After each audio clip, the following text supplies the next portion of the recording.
Britain is about to slam the brakes on debt-fueled crypto trading, a move that could reshape how millions of people buy digital coins, and maybe even how global regulators think about risk. But here's the twist.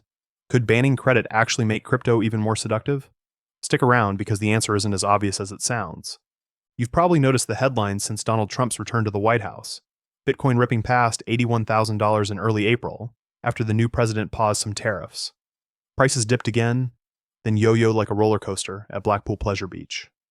That spike poured jet fuel on a trading boom that already had 7 million Britons, about 1 adult in 8, holding some form of crypto.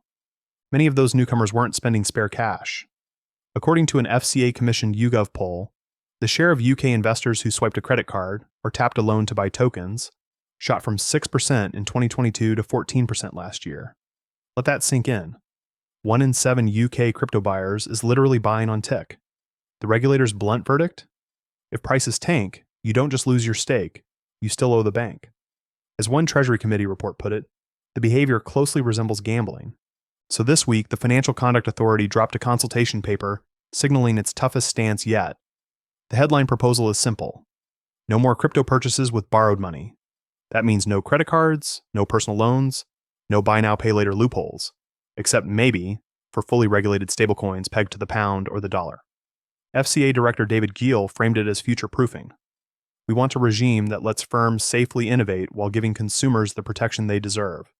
Translation: keep the square mile attractive for blockchain startups, but stop another debt spiral before it starts. And Hannah Meakin, a partner at Norton Rose Fulbright, offered the lawyer's reality check. The proof will be in the pudding. Quick beat. Remember that crypto winter in 2022? When Terra collapsed and lenders like Celsius froze withdrawals? Imagine riding that blizzard while still paying 29% APR on a card balance. That scenario, more than any abstract talk about volatility, spooked the FCA. Now you might wonder, why act now instead of 2 years ago? Part of the answer is Washington. Treasury Secretary Scott Bessent, a noted crypto bull, told senators in January, "I see no reason for the U.S. to have a central bank digital currency." With a friendly ear in the Oval Office, American regulators are easing off, not tightening up.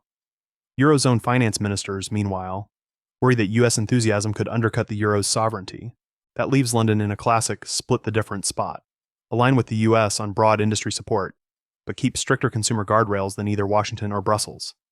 Chancellor Rachel Reeves hinted at that after her Washington trip, saying transatlantic talks will resume in June, but only with consumer safety front and center. First, what does the rule actually cover? Beyond the credit card ban, the FCA wants mandatory knowledge tests before retail customers can lend or stake tokens for yield. It may even require creditworthiness checks before anyone borrows crypto against their own holdings. A kind of mortgage affordability test, but for Bitcoin. Institutional desks keep their access, but mom-and-pop yield farmers, not so much. Variable reward time. Here's a stat most headlines missed.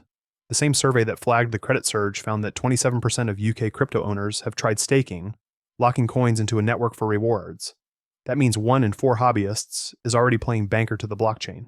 Pull that thread, and you see how norms from traditional finance creep in fast, and why regulators feel the ground moving under their feet. All right, who stands to gain if credit is choked off?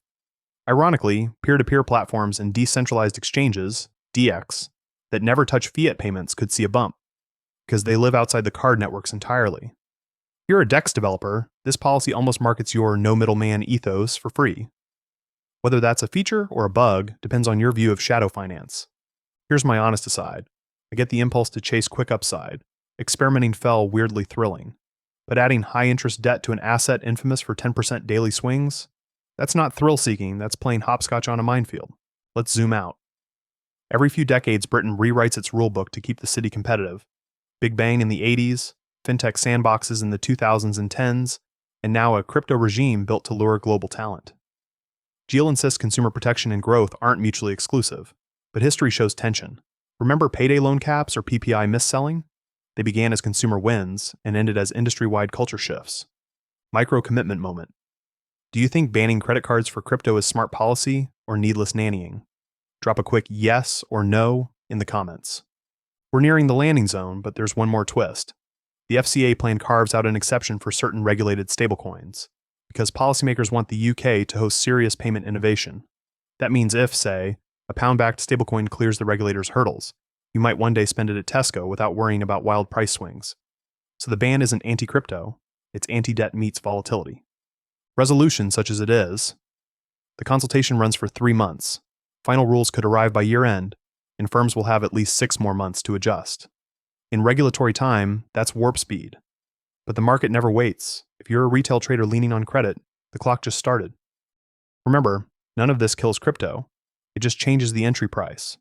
And sometimes, higher friction up front makes an industry sturdier in the long run. Think seat belts in cars or PCI rules in e-commerce. Whether Bitcoin bulls agree is another story, but one thing's certain. The next time prices rocket on a Trump tweet, UK investors won't be buying the ticket with borrowed pounds. And that could save more than a few living room sofas from a late-night margin call meltdown. That's the story for now. If you found the breakdown helpful, please like and subscribe. Thanks for watching, and I'll see you in the next one.